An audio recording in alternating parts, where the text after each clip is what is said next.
இயேசு கிறிஸ்துவின் நாமத்தினால் உங்களை வாழ்த்துக்கிறேன். இந்த நாளில் இன்றைக்கி குட் ஃப்ரைடே. எல்லாரும் அந்த 7 வார்த்தையை குறித்து சிந்தித்து கொண்டிருக்கிற ஒரு நாளாக இருக்கிறது இந்த நாள். தேவன் உங்களை ஆசீர்வதிப்பார். நான் ஒன்று சொல்ல முடியும், அந்த 7 வார்த்தை மிக முக்கியமான வார்த்தை. ஏன்னா மரண தருவாயில் மரண வாக்கு மூலம் கொடுக்கறது போல் இயேசு கிறிஸ்து 7 வார்த்தை அதில் சொன்னார். சொன்னது எங்கே வச்சுன்னா சிலுவையில் வைத்து. இந்த மரண தருவாயிலும் சிலுவையில் வைத்து 7 வார்த்தை சொல்லணுன்னா அது சாதாரண வார்த்தைகள் கிடையாது. இந்த நாட்களில் அநேக பேர் அதை பற்றி தியானம் பண்ணுகிறதும் கிடையாது. இந்த நாள் நமக்கு தியானம் பண்ணுறாங்க, அதனால் நம்ம பாக்கியசாலிகளாக இருக்கிறோம். அதனால் நம்ம பர்சனலி கண்டிப்பாக தியானம் பண்ணணும். இந்த 7 வார்த்தை சிலுவையில் எடுத்து சொல்வதற்கு காரணம் என்னன்னா அவ்வளோ வேல்யூபிள் உள்ள ஒரு வார்த்தை. நீங்கள் அந்த 7 வார்த்தையை தொடக்கத்தில் லாஸ்ட் வரை பார்த்தீங்கன்னா, ரட்சிக்கப்பட்ட பிற்பாடு ஒருவனுடைய வாழ்க்கை முடிகிறது வரை, இந்த உலகத்தில் ஜீவிதம் முடிகிறது வரை எப்படி ஒரு வாழ்க்கையாக இருக்கணும்னு உள்ளதான் அந்த 7 வார்த்தைக்குள்ளாடி அடங்கும். முதல் 3 வார்த்தை பார்த்திங்கன்னா பர்சனலி ரட்சிக்கப்பட்டால் எப்படி இருக்கணும்னு உள்ளது அதில் இருக்கும். அடுத்த 2 வார்த்தை அவங்க என்ன கஷ்டத்தை அந்த ரட்சிக்கப்பட்ட நாள்லேருந்து சகிக்கிறாங்கன்னு இருக்கும். கடைசி 2 வார்த்தை பார்த்திங்கன்னா ஒரு கன்ஃபர்சிங் வார்த்தையாக இருக்கும். இந்த 7 வார்த்தையில் நீங்கள் பார்க்க வேண்டிய காரியங்கள் இது. யாருக்காக இந்த 7 வார்த்தையும் இந்த சிலுவை யாருக்காக கொடுக்கப்பட்டிருக்கிறதுன்னா, எதற்கு அடையாளமாக காட்டியிருக்கிறாருன்னா நமக்காக வேண்டும். இன்னும் ஓப்பனாக சொல்ல முடியும், வசனத்தில் தேவன் செய்கிற காரியங்கள் அடையாளத்தின் பூர்வமாக தான் இருக்குது. என்ன காரியமாக இருந்தாலும் அடையாளம் இருக்கும். ஒரு அற்புதம் செய்கிறதா இருந்தாலும் அடையாளம் இருக்கும். இல்லைன்னா தேவன் வசனத்தை ப்ரூவ் பண்ணுறது ஒரு அடையாளமாக தான் இருக்கும்.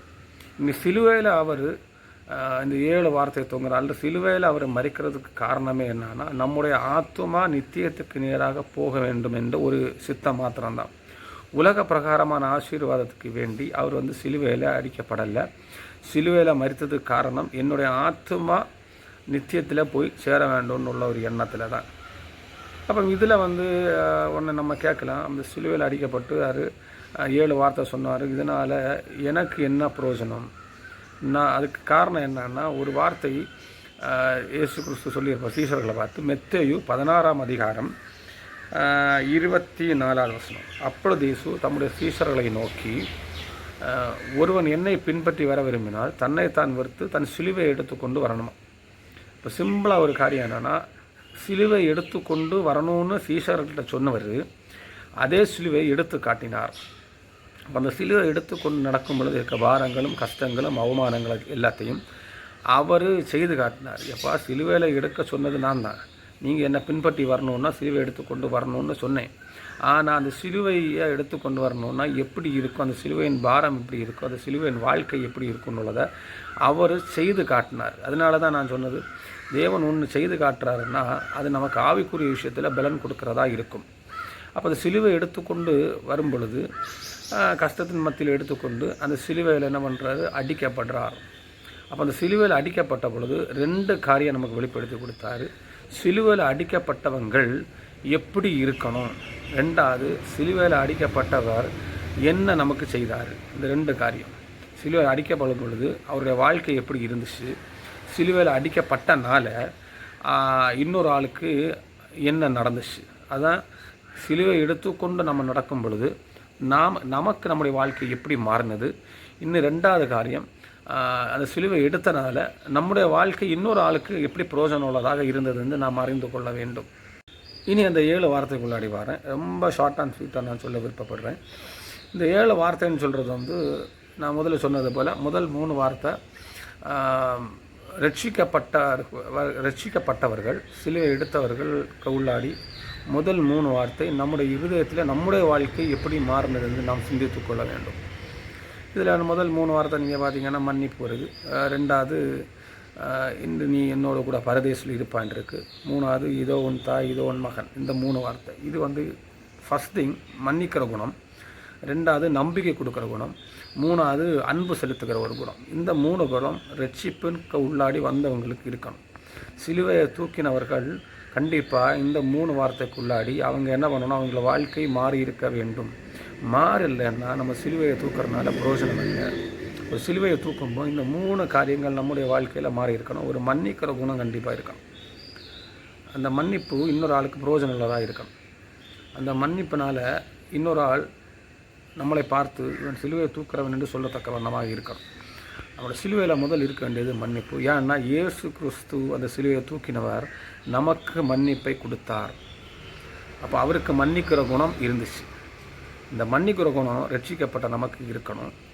இன்னொன்று, நாம் மன்னிக்கிறவர்களாக மாற வேண்டும்.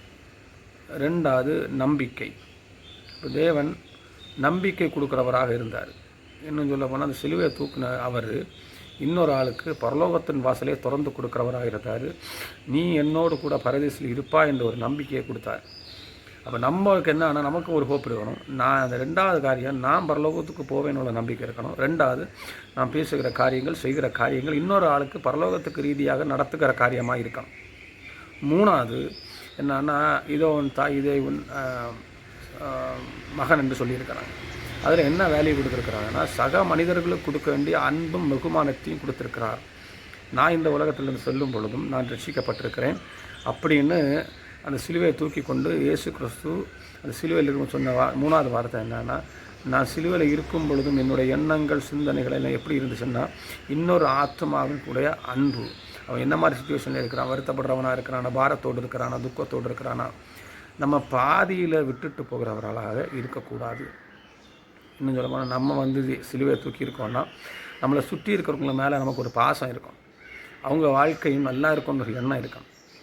ஒரு லவ்வை வெளிப்படுத்துகிறவராக இருக்கணும். நம்ம ரட்சிக்கப்பட்டிருக்கிறோம், பரலோகத்தை வச்சு பேசுகிறவர்களாக இருக்கலாம், நித்திய ஜீவனுக்கு வந்து ஓடுகிறவராக இருக்கலாம். அன்பு நமக்கு உள்ளாடி இல்லைன்னா நான் வெறுமையாக இருக்கிறேன் அப்படின்னு வசனம் அழகாக சொல்லுது.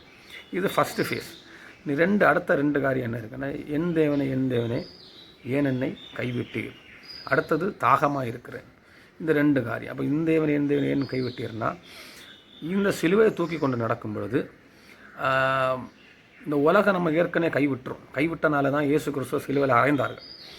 அவர் உண்மையிலேயே அநேக காரியங்கள் செய்தார், தான் தேவன் என்று சொன்னார். அநேக காரியங்கள் செய்த பொழுதும் இந்த உலகம் அவரை நம்பவில்லை. இன்னும் சொல்ல போனால் ஆவிக்குரிய விஷயத்தில் தேவனை நம்பி சிலுவை எடுத்தவர்களை எல்லாம் உலகம் வெறுக்கும். அந்த வெறுப்பின் சூழ்நிலையிலும் சில நேரங்களில் நான் சில சுச்சுவேஷனில் உலகம் வெறுத்தாச்சு. பட் நமக்கு தேவன்கிட்ட இந்த ஆன்சரே கிடைக்காது. வசனம் படித்தாலும் தனிமையாக ஜெபம் பண்ணாலும் ஆன்சர் கிடைக்காது. அந்த நேரமும் அதான் இயேசு கிறிஸ்து அந்த நேரமும் இப்போ கடவுளை ஏன் என்ன நீங்கள் கைவிட்டீங்க, நான் இந்த உலகத்துக்கு கூட மல்லு கட்டும் எனக்கு பயங்கர கஷ்டமாக இருக்குது அப்படின்னு அந்த வியாகுலத்தை தான் அவர் சொல்கிறாரு. வருத்தத்தை அவர் வெளிப்படுத்துகிறார்.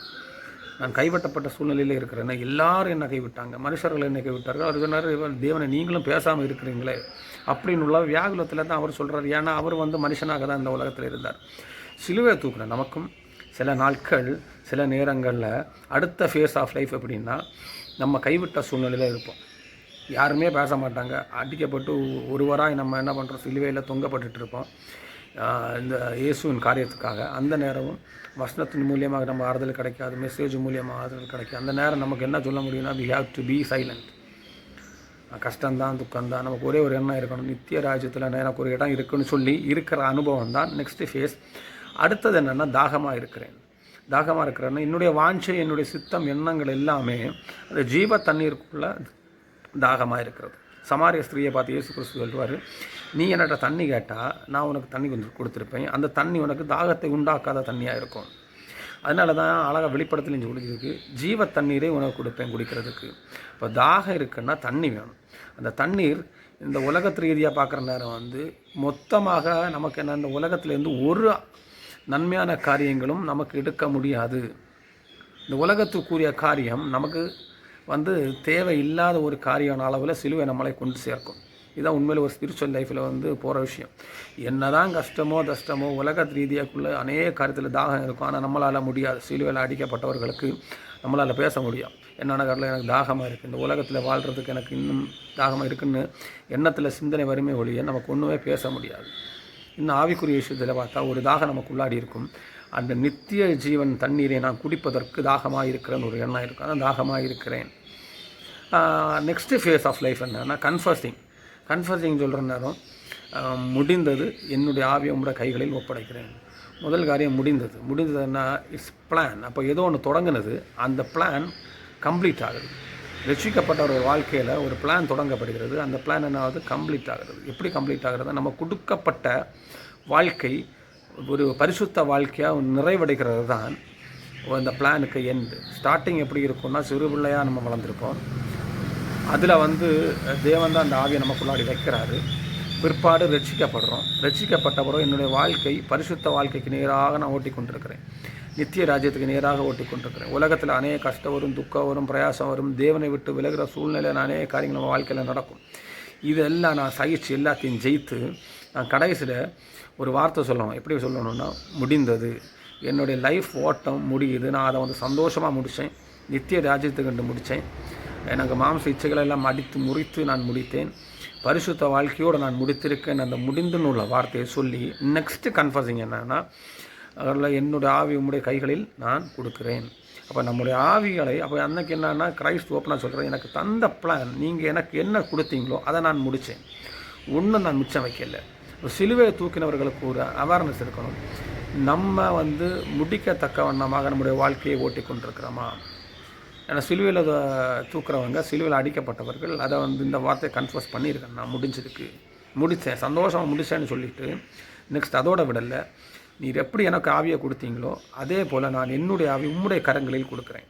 அப்போ அவர் எப்படி என்னை உருவாக்கி இந்த உலகத்தை விட்டாரோ அதுபோல் நான் மறுபடியும் எங்கிருந்து வந்தேனோ அங்கே செல்வதற்கு தான் என்னுடைய ஓட்டம். நான் பாதியில் ஓடிட்டு நரகத்துக்கு போகிறதுக்கல்ல, நான் கம்ப்ளீட் பண்ணி என்னுடைய லைஃப் அவர்கிட்ட கொடுக்கணும். அதனால் நான் இந்த நாளில் எனக்கு முடிய போகுது, இந்த முடிந்தது, நான் எனக்கு ஆவியை வந்து உம்மோட கைகளில் கொடுக்குறேன். எனக்கு நீங்கள் கொடுத்த இந்த ஆவியை நான் உண்மை கையில் கொடுக்குறேன், அதை பரிசுத்தமாக நான் கொடுக்குறேன். ஏன்னா பரிசுத்தம் இல்லாமல் யாரும் தேவனை தரிசிக்க முடியாது. அப்போ என்னுடைய ஆவி பரிசுத்தம் இருந்தால் தான் நான் அதை என்ன பண்ண முடியும், தேவனுடைய கைகளில் திருப்பி கொடுக்க முடியும். அதுக்கு அர்த்தம் என்னன்னா, நீங்கள் என்னை எப்படி வளர்த்துனீங்களோ அதுபோல் நான் இருக்கிறேன். என்ன நீங்கள் வந்து ஆராட்டி தேராட்டி இந்த நாள் மட்டும் பரிசுத்தமான ஒரு வாழ்க்கையை வாழ கிருபை செய்தீங்க. இந்த 7 வார்த்தையும் 7 காலங்களையும் அல்லது 7 நேரங்களையும் அல்லது 7 பாடுகளையும் நம்மகிட்ட கொடுக்கறது. இதை நான் மனசிலாக்கணும். இந்த 7 வார்த்தையில் நான் எந்த இடத்துல இருக்கிறேன், நம்ம லைஃப் எந்த ஸ்டேஜில் இருக்குன்னுள்ளதை பார்க்கணும். முதல்ல மன்னிப்பில் இருக்கா, இல்லை நெக்ஸ்ட்டு நான் தாண்டி வந்து சுவிசேஷம் சொல்லுகிறவனாக இருக்கிறானா, ஹோப்பு கொடுக்குறவனாக இருக்கிறானா, ரெண்டாவது அது மாத்திரம் சொல்லிட்டு எல்லாட்ட அன்பு காட்டுறவனாக இருக்கிறானா, இல்லை அது தாண்டி நெக்ஸ்ட் என்னன்னா, நான் வந்து என்னுடைய ஆத்துமாய்க்குள்ள தாகத்தில் இருக்கிறேன்னா, என்னை கைவிடப்பட்ட சூழ்நிலையில் இருக்கிறானா, அல்லட்ட ஓட்டம் முடிந்தவனாக இருக்கிறானா, அவர் ஆவியை அவர் கையில் கொடுக்கறத்தக்கவனா, பரிசுத்த வாழ்க்கையில் இருக்கிறானா. இந்த 7 ஃபேஸ் ஆஃப் லைஃப்னு சொல்கிறது இந்த சிலுவையில் அவர் வசனங்களை ஆதி ஆகமத்திலிருந்து இந்த வசனம் முடிகிறது வரை பைபிள் மொத்தமாகவும் இந்த 7 வார்த்தையில் கம்ப்ளீட் பண்ணி கொடுத்தார். அவ்வளோ தூரம் வேல்யூவான ஒரு வார்த்தைகள் தான் இந்த 7 வார்த்தைகள். இந்த 7 வார்த்தைகளை நாம் வந்து மறக்கக்கூடாது. ஏன்னா அவருக்கு அந்த சிலுவையில் தொங்கிட்டு இந்த 7 வார்த்தை பேசணும்னு இருக்கா என்ன? அநேக வார்த்தைகள் சிலுவையில் தொங்க முன்னாடி பேசினார். ஆனால் அந்த 7 வார்த்தைகளை அவர் சிலுவையில் தொங்கும் பொழுது பேசியிருக்கிறாருன்னா அதில் அவ்வளோ வேல்யூ இருக்குது. இதில் என்ன, சிலுவை எடுத்துக்கொண்டு நடன்னு சொல்லியிருக்கு. அப்போ அந்த சிலுவையை தூக்க முன்னாடி நம்ம யோசிக்கணும். First thing. இனி ஒன்று ஆழமாக சொல்கிறேன், கிறிஸ்டியன் லைஃபு சிலுவையை தூக்காமல் அவன் ஒரு கிறிஸ்டியன் இல்லை. ஒரு ஆள் வந்து அவரை ஃபாலோ பண்ணுறேன், நான் அவர் எனக்கு தேவனாக இருக்கிறார், அவர் சத்தியத்தின்படி நடக்கிறேன்னு சொல்கிறவங்க சிலுவை எடுத்துருக்கணும். நமக்கு ஒரு சிலுவை வைக்கப்பட்டிருக்கிறது, நான் சிலுவை எடுத்துக்கொண்டு நடக்கணும். அதுக்கு அர்த்தம் என்னென்னா, ஏற்கனவே சிலுவை இருக்குது, நம்ம பக்கத்தில் வச்சிருக்கிறார். ரட்சிக்கப்பட்டவர்கள் சிலுவையை பக்கத்தில் வைத்து கொண்டிருக்கிறார்கள். அந்த சிலுவையை நான் எடுத்துக்கொண்டு போகாமல் ஒரு ஆள் பரலோக ராஜ்யத்துக்கு போக முடியாது.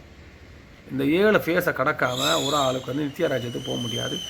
அது அவர் சொல்லி காட்டினார், செய்தும் காட்டினார். இதில் ஒன்று ஆழமாக நான் ஒன்று சொல்ல முடியும். நீங்கள் பைபிள் எடுத்து படிங்க, மத்தேயுல மார்க்கில் எல்லாம் எழுதியிருக்கு. இயேசு கிறிஸ்து சிலுவையில் அறையப்பட்ட பொழுது உச்சக்கட்ட அவமானம்னு சொல்கிறது என்னன்னு நீங்கள் பார்த்தீங்கன்னா, அவர் ஒட்டு துணி இல்லாமல் அவரை சிலுவையில் அறைந்தார்கள். இன்னும் சொல்ல போனால் அவர் நிர்வாணியாக சிலுவையில் நிற்கிறார். இப்படி நின்றுட்டு தான் அவர் என்ன சொல்கிறது, வார்த்தைகளை பேசிகிட்டு இருக்கிறார். நிர்வாணியாக சிலுவையில் நின்றார். நீங்கள் பைபிள் எடுத்து படிங்க, ஹிஸ்டாரிக்கல் எவிடன்ஸில் கூட எடுத்து பார்க்கலாம். இப்போ ரோமர்கள் அந்த சிலுவை அறையப்படுறது எனக்குன்னா உச்சக்கட்ட அவமானத்தை ஒரு ஆளுக்கு கொடுப்பதற்கு 33 வயசில் 5000 பேருக்கு ஃபுட்டு கொடுத்தார் அவர். அந்த 5000 பேர் அவரை சுற்றி நிற்கிறாங்க. இந்த யூதர்கள் எல்லாம் சுற்றி நிற்கிறாங்க. எல்லாருக்கும் முன்பாக ஒரு துணி கூட இல்லாமல் நிர்வாணியாக நின்று இந்த 7 வார்த்தையை பேசுகிறாருன்னா, நம்ம லைஃப் எவ்வளோ தூரம் ரொம்ப யூஸாக இருக்கணும்னு, அவருக்கு எவ்வளோ தூரம் நம்முடைய ஆத்ம வேல்யூபிள் நீங்கள் பார்த்துக்கலாம். நம்ம இந்த நாட்களில் உலகத்துக்கு வேண்டி ஓடுறோம், காசுக்கு வேண்டி ஓடுறோம், பொருள் எல்லாம் வேண்டி ஓடிக்கிட்டே இருக்கிறோம். தேவைதான், நான் இல்லைன்னு சொல்ல மாட்டேன். ஆனால் நம்முடைய வாழ்க்கை நித்தியத்துக்கு நேராக ஓடிக்கொண்டிருக்கிறதா? என்னத்துக்கு எல்லாமே ஓடிக்கொண்டிருக்கிறது. வருமானத்துக்கு வேண்டி ஓடுது, பேருக்கு வேண்டி ஓடுது, புகழுக்கு வேண்டி ஓடுது, சம்பளத்துக்கு வேண்டி ஓடுது, வேலைக்காக வேண்டி ஓடுது, அந்தஸ்துக்கு வேண்டி ஓடுது, பணத்துக்கு வேண்டி ஓடுறோம். ஆனால் நித்தியத்துக்கு நேராக என்னுடைய வாழ்க்கை ஓடிக்கொண்டிருக்கிறதா நம்ம யோசிக்கணும். சிலுவை எடுத்தால் அவமானம் வரும், நிர்வாணம் இருக்கும். ஆனால் நம்ம இன்னும் யோசிக்கணும், சிலுவை எடுக்காமல் பரலோகத்துக்கு வர முடியாது. ஏன்னா அதனால தான் இயேசு சிலுவையை தூக்குனார். நம்மளுடைய ஆசா பாசங்களை எல்லாம் சிலுவையில் அறைந்திருக்கிறோம் என்று பவுல் சொல்கிறார். இந்த மாம்சத்தின் இச்சையெல்லாம் சிலுவையில் அறைந்திருக்கிறேன். நம்மளோட மாம்சத்தின் இச்சை எங்கே அறைய முடியும்னா சிலுவையில் தான் அறைய முடியும். அப்போ நம்ம இந்த நாட்களில் யோசிப்போம், இந்த நாள் தேவன் நமக்கு கொடுத்த பாக்கிய நாளாக இருக்குது. இன்னொரு நாள் எனக்கும் சான்ஸ் கிடைக்கும், உங்களுக்கு சான்ஸ் கிடைக்குமான்னு தெரியாது. நம்ம எங்கே வாழ்க்கையை விட்டோம் அது மறுபடியும் பிடித்து சிலுவை எடுத்துக்கொண்டு நடக்கிறவர்களாக நம்ம மாறுவோம். தேவன் நம்மளை ஆசீர்வதிப்பாராமே.